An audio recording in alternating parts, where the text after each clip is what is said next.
And good afternoon, everyone, and welcome to our final session of the day. It's not banter, it's out of order. What is acceptable in an inclusive workplace? I think this is a fantastic topic to finish the day off, as it really brings together everything we've been talking about today. Now, joining me this afternoon, I've got Lucy Hunt, National Programme Manager for Apprenticeships at Health Education England, and also the fantastic Susanna Lawson, CEO and co-founder at OneFile, supporting the delivery of apprenticeships and vocational training in a more cost-efficient and effective way. Thank you both for joining me this afternoon. I know how busy things are right now, but let's get started. We had a bit of a conversation prior to starting this session, and we were talking about the famous Yorkie bar, which up until 2012 was branded not for girls. And actually, what was really funny was they changed it to fuel for men. What kind of messaging does that portray to the world about where the position of men and women are? I'd like to start off with yourself, Susanna. Well, for such a great brand such as Yorkie to be using strap lines like that, it obviously just shows the sort of the discrimination that a piece of food or a treat can be for one gender or not for another. It's completely unacceptable, and obviously so relatively recently, like you say, 2012, when the original strapline was changed, but it was still changed to another sort of gender-specific strapline, which is just crazy in this day and age. And I think it just goes to show that, over time as well, things that were acceptable in the 70s and the 80s and the 90s and where we are now, things change. And, for it not to be called out as unacceptable, or if it is called out, the marketing team still feel that it's acceptable to do. And it's, they would argue, it's just a bit of banter, it's just a joke. But actually out there, it is saying there is a difference between different groups of people, which is completely not acceptable. And to be done in such a overt way is even more shocking. And obviously we're going to be talking today about banter in the office or the workplace, which is potentially more private, and it's not just out there on national television. So it is that sort of positioning of where you want your brand to be. Fantastic. Lucy, have you got anything to comment on this? I think it just shows, how things have evolved, but the fact that that was acceptable for a national advertising campaign, if that's in the public domain and that's seen as acceptable, as Susanna, what is going on behind closed doors and in office environments that we're not aware of, and people are just being told, oh, it's just a joke, it's just banter, it's totally unacceptable. And how do you sort of find that balance then, when I think, today's all about, and specifically this session, how do you know when to stop? Do you think there are people out there that don't know when to stop? Do you think, I remember, I sit back and watch some of the Carry On movies and you cringe. You cringe and think, how was this ever allowed to be aired on national TV? We're talking about the Yorkie advert, but, there's a lot of programming that went out, even from like the BBC that went out, and you question, how on earth was this ever acceptable? Yet you still see reruns of it today on TV. So, how do you know where to draw that line when it's office banter, or, is it out of order, or, have we got to change the way we behave in the workplace? What is it? Where do we find that happy medium? I think things have changed. I think, we've still got a way to go. But if I look back to when I was first starting out, I don't know how many of you remember Jim Davidson and his awful chalky routine about, black people in Britain. My dad and myself, we were called chalky by work colleagues and told it was, oh, it's just a bit of fun. Imagine if that was happening now. That would be, discrimination cases. But back then it was, oh, have a laugh. We don't mean anything by it. So, we have come a long way from the 70s, 80s, but there's still a long way to go, I think. Susanna, how do you feel about this? Yeah, it's really tricky, isn't it? Because obviously banter, the British sense of humour, it's all about taking the mick a little bit. It's all about, and that's the way we sometimes build rapport, by, the jokes and the sort of sense of humour and that sort of joint shared sort of humour. That's how you build rapport and relationships with people. But Obviously, you know, when does banter become out of order? Is all banter out of order, or is it when it crosses the line? And it's, you know, where's that line? And what does that mean? And that line can be very different to different people. So, for example, if you have a group of men, for example, so I've seen it where a group of men, they've been on a night out, and they've taken a picture of someone's genitalia, and then the next day it's been posted up in the office as a joke. And they might all think that's highly hilarious, and they might think that's, you know, acceptable, but somebody else joining that team would be highly offended by that. And that doesn't necessarily have to be a female joining that team. It could be anybody joining that team. It could be another male joining that team that says, you know, I still find that offensive. So it is about that, setting the boundaries within the organization about what is acceptable and what is not acceptable. And just because it's acceptable to a group of people who are in the, you know, the marketing team or in that team or the sales team or the tech team at that time, doesn't mean that it's acceptable just because that group of people think it is. It's interesting. You make a very interesting point. And this is something I discussed with Lucy last week as well. Is when two people are maybe having banter between themselves, if a third person is listening to that and, you know, could be offended by that, then those individuals need to be mindful of everyone in the room, not just them two who are having the banter between themselves. So I think that's very, very important about being aware, socially aware of what's happening around you. Who are the people around you? Understanding, you know, if you understand, you know, different people and you've got the cultural and emotional intelligence to know what ticks other people off, then I think that will help you know where that line is. And I think it's very important that, you know, you make a conscious effort to find out who your colleagues are, because you could make a bad joke and, you know, someone could take offense to it. But I think we you know, there's certain things that I think we've been discussing prior to this conversation. Is there's some things that are just, you know, there is no question, it is out of order. And that's some of the stuff that I'd like to touch on today. You know, there is a fine line between banter and discrimination and causing offense. And I think you're going to find it very difficult to find one hard line on this. But I think, you know, we've both just spoken about the whole Yorkie advert. It's clearly disrespecting women. It's out of order and it's not acceptable. And I'd just like to touch more on this. So, you know, Suzanne, have you ever faced discrimination in terms of banter where people have sort of brushed it off as a joke?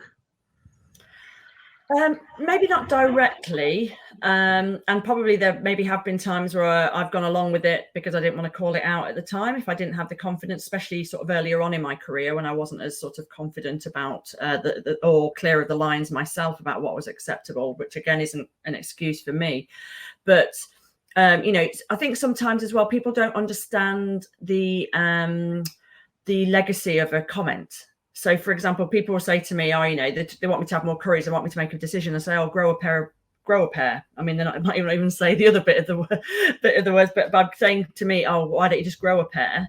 They're insinuating that I need certain appendages to be brave in this world, and you don't, obviously. And you know, and it's having that confidence. So, you know, I even say to people now, you do realise by saying that to me, you're saying that I need to be more male in my mannerisms or in my makeup, and why would I need or want to be like that? And they sort of go, oh my goodness, I didn't even think that that's what, you know, the intonation of that comment was. It's just a saying. It's just, oh, why don't you just grow a pair? And you know, it's sometimes there's terms and phrases that are just part of everyday life now, which actually, if you think about the origins of it, it is offensive to people, or it's saying that they need to be something they're not. And I think it's that awareness. So again, I think within an organization, it's being able, because you only need one time for it to be classed as harassment, and for it to be taken seriously and legally, and somebody could be done for harassment, even though it's just one time. It's not it doesn't have to be over and over and over again. But hopefully in an organization, you know, if it's absolutely, you know, in your face, racist, sexist, you know, all the different sort of discriminations there could be, you would hope that, like I said, with the way that I deal with it, is try to be open with them and say, do you understand that? But you said this to me by saying that the you made me feel like this, or this is the meaning behind the words, and making them more aware of what they're saying. Because some people just aren't aware, but by bringing it to their attention, you're giving them the opportunity rather than going straight to a grievance or a harassment charge or whatever that might be. Because for some people, they just aren't aware, they're not educated in it, and therefore they're just sort of saying it out of ignorance. So I think it is, if you can have an open culture in an organization, obviously if it's absolutely overt, it is, not acceptable. But if they're sort of doing it in banter by sort of explaining why you're doing it in banter, but that is offensive to me, or it could be offensive to other people, and then hopefully they'll understand and stop that and amend their, the way that they speak to people. But it's very, very hard because, to give feedback to people is difficult, isn't it? It's, to have that challenging conversation with somebody, and you hope it will be taken with positive intent, but, it is a challenge. Thank you so much, Susanna. Lucy, yourself? Yeah, so since you asked me to do this workshop, I've actually been doing a lot of reflection. And so back in kind of the early 90s, I worked in sales environments, heavily male dominated, got promoted to managing a sales team of 12 men. And when I think back now to some of the banter that I put up with, it could have been bordering on sexual assault if I'd had the confidence to actually say, this is not acceptable. But I think you also need to look at it in the context, not that I'm in any way excusing it, but, it was very much a work hard, play hard environment. A lot of the inappropriateness would be after lots of alcohol kind of thing. And they were also fiercely protective. So if we were out, they would be doing things. But if anyone else kind of approached on our group, they would be defending and, no, back off. So it's just bizarre, the dynamics that kind of happened. And thinking about it now, if that happened now, 100%, I would, address it and it wouldn't be acceptable. But, I'd probably be accused of being a snowflake or being woke or something, wouldn't I? So I think, that's the thing. You have to have the confidence to stand up if you don't feel comfortable, if you think something is not acceptable. But, just thinking about it in that culture and context, I could imagine what the pushback would have been. Oh, you're just one of the lads. It's just a bit of fun. We don't mean any harm. So, yeah, it is a tricky one to navigate. And I do think now, if I look back to myself then, I didn't have the confidence to say, no, please don't touch me, or, this is not acceptable. But then also just thinking about things, we've talked about this before, Kasim, but, I get regularly asked if people can touch my hair. That's not meant in an offensive way. They're saying it's because my hair looks nice and touchable. But really, isn't that offensive? How many times do you guys get asked if people can touch your hair? I just think it's about, I think it's just about, understanding boundaries. And, even just little things, oh, where are you from? Oh, I'm from London. No, where are you really from? That would be when we were allowed to be out and about. That would be a daily occurrence.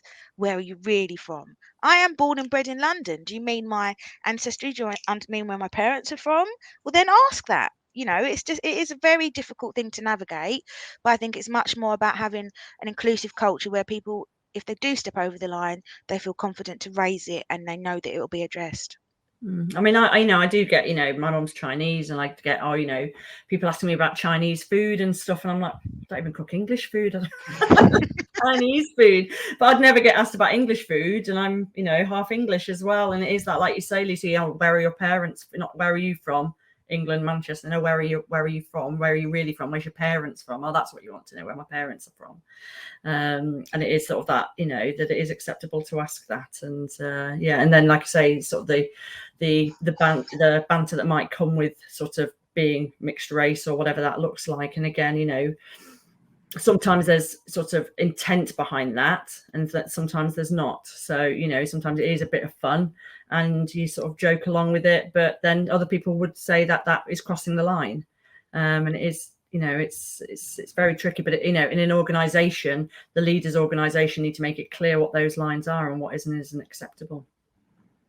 Definitely. I think that's really important. There's a few things I sort of picked out from that conversation. It reminded me of watching stuff like The Office, the American version, and also Anchorman, which sort of highlights what sort of real bad culture is, and what we shouldn't be doing as leaders, and how we should be portraying ourselves in the right way and not the wrong way.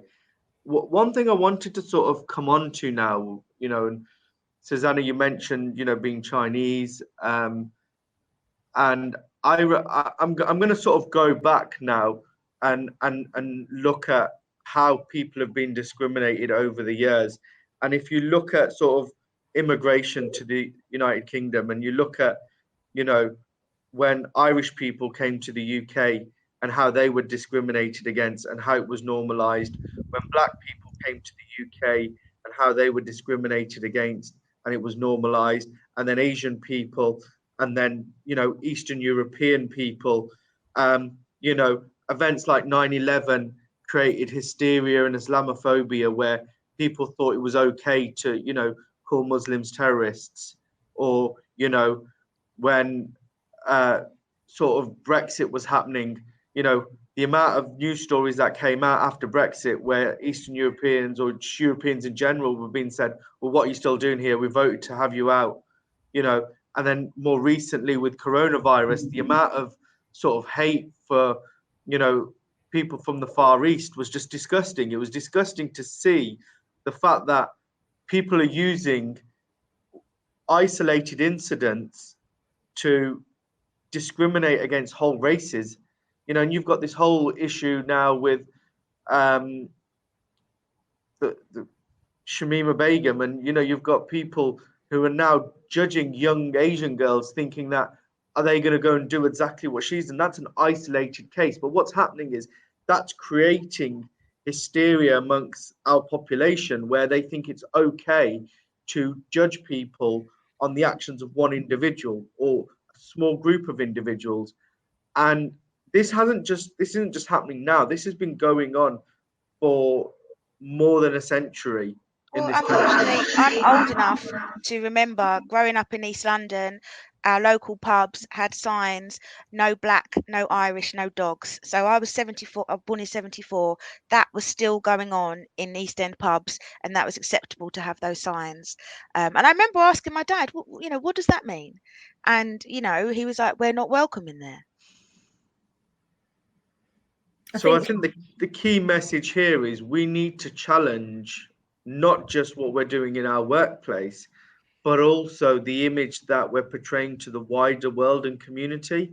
I mean, we've got this whole fiasco that took place over the weekend, where Angela Rayner made a comment about Boris Johnson, and she's been forced to apologize. Yet Boris Johnson has written newspaper articles offending people. Yeah, it's acceptable. So we need to change the double standards in our society.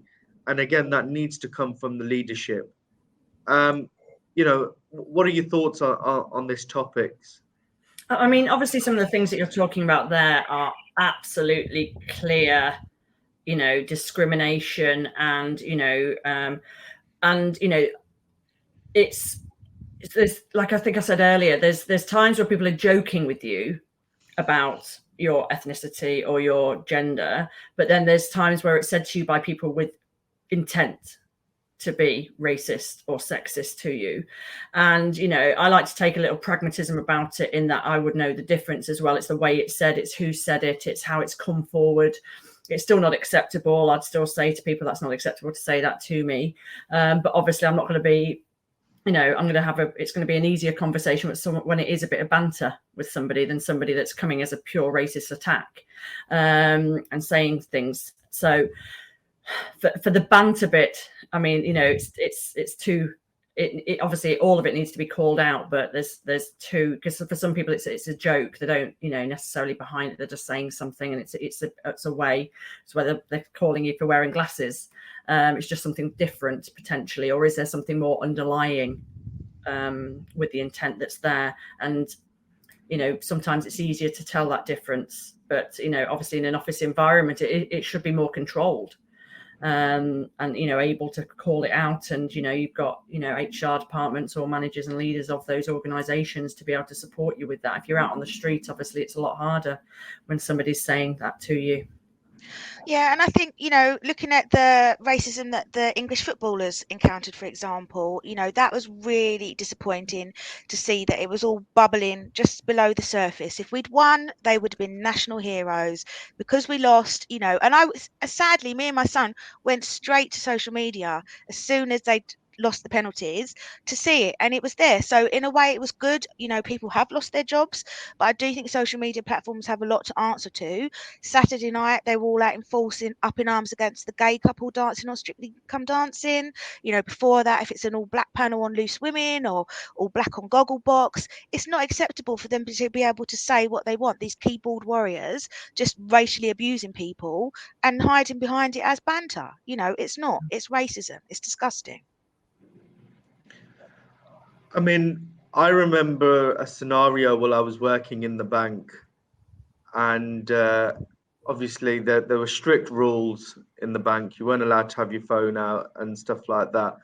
And I remember a white gentleman making a comment saying something, I can't remember it exactly, but I remember it really riddled me. And there was and he said, what would the FCA say if they saw two Nigerians with an iPad out on the floor, on the sort of, and I thought, everyone else has got their phone out. You've decided to pick out the two people of color on the team who've got their phones out on the floor and single them out because of their color and their race. And I remember challenging that, and he was actually sacked the same day. But it was, how is it acceptable for you to turn around and make a comment like that? And I think, do you think that he saw that as banter? Do you think he saw that as a way to build rapport to you, or was he being blatantly racist? I have no idea, and you can't. And this is the thing, and this is the whole purpose of today's session, is understanding what is just overtly not right, and what, there's certain things like that sort of comment that you just can't accept in the workplace. It's just not acceptable. You can't single two people out in a crowd of 100 and say, well, they're the wrong ones when everyone else is doing the same thing. Yeah. And that's the sort of sad thing. So I think, we're already 22 minutes into this conversation, and time does fly when you're having fun. So I just want to, like I said to you, today's conference is all about adding value to the audience. And what I really want to do is just give some real nuggets of gold. So, Lucy, I'm going to head over to you and just sort of, what are key things leaders need to be doing in the workplace to identify discrimination where it's been hidden under banter? Well, I think it's making sure that there is that safe environment, and it comes down to, lots of people have different thresholds for what's acceptable, but no, there shouldn't be a line as to whether someone's got a thicker skin or not. There should be a clear, inclusive policy within the organisation, that there's freedom to speak up, that people know that they've got a safe space to talk to people if things have, need to be addressed. And I think it's just around, not just making it tokenistic and lip service. Susanna and I joke all the time that, between me, her, and Susanna, we get wheeled out. Sharon at Coca-Cola get wheeled out at so many conferences just so that they can say they're inclusive and it's not an all-white male panel. It's been happening for years. But is that true inclusion? Or is it they're mindful that, oh, actually, we've just got a panel of all white males. Let's see if we can roll out one of the ladies, and the fact that they're brown, happy days. Can I just come in and say, all three of you are fantastic speakers. Maybe it's that. Well, it is, of course, that, but I do think it is the wider image. Having been in the sector for numerous years, I do remember when you would go to a conference and the stage would be all white males speaking. So we have come a way. There's still a way to go, but Susanna, talk about your example in terms of your culture and the bank holidays and things like that. I think real, genuine action is what's needed. Yeah, so at One File, obviously, you know, we're really proud of our equality, diversity and inclusion as an organisation. But again, that has to come from the top down. So as CEO, that is something that's really, really important to me. So, you know, we think of ways that we can build, not just have a diverse workforce, but also have an inclusive workforce, because you can be diverse, but people not feel included. So we have equality, diversity, inclusion training. Obviously, we've got our policies, such as Lucy said, but something that we think very differently about how we can be inclusive. So something we've brought about this year is we've given the option for people to opt out of the English bank holidays traditionally, because a lot of them are sort of Christian, so Easter and Christmas, for example. And I didn't think it was fair that when I'd see leave requests coming through for people for Eid or Chinese New Year or certain celebrations. So what we've done at One File is given the option for people to swap out the English bank holidays and say, I don't want to work on, I will work on Easter Monday, or I will work on Christmas Day, but I want to take Eid off, or I want Chinese New Year, or we've had people take Women's Equality Day off, Pride. It's just, whatever celebration they want to celebrate, basically. And they don't have to take a day's annual leave for that. They can opt out one of the bank holiday days.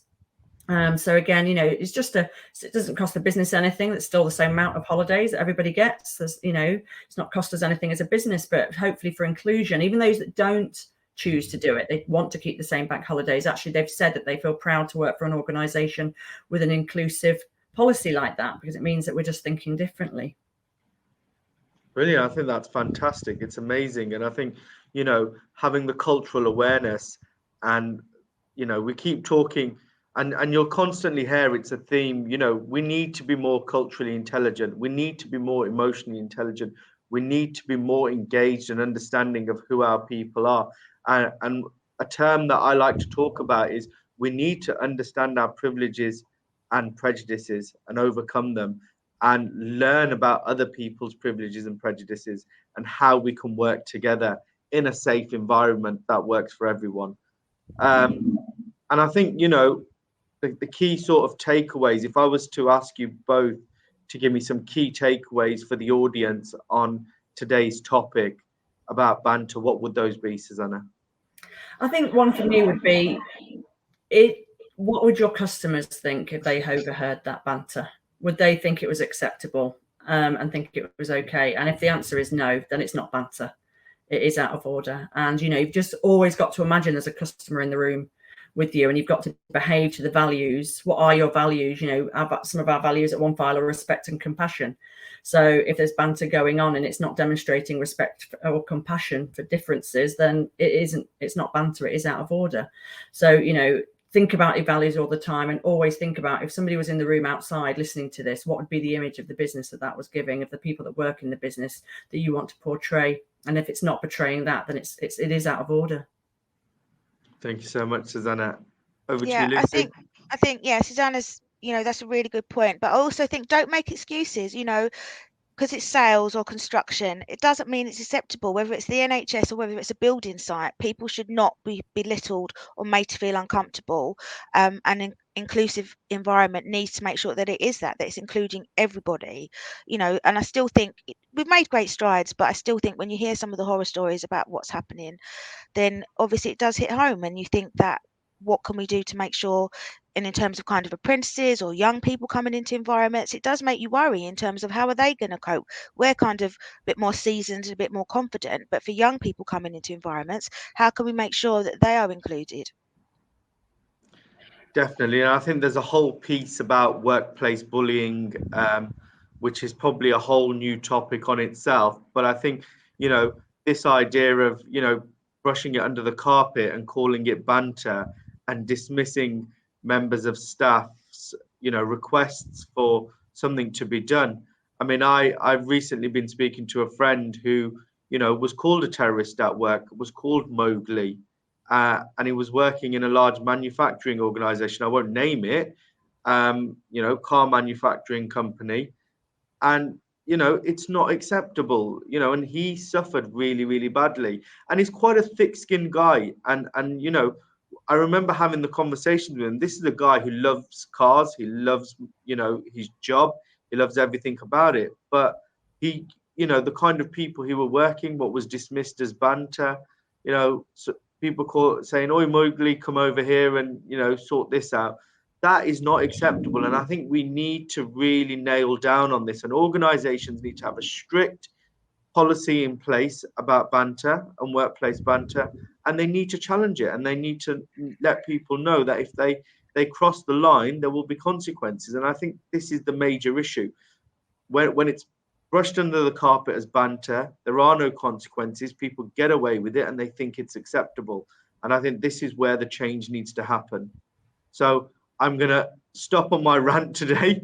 I'm going to thank my two lovely guests. Thank you so much. And Lucy, I will continue to call upon your help.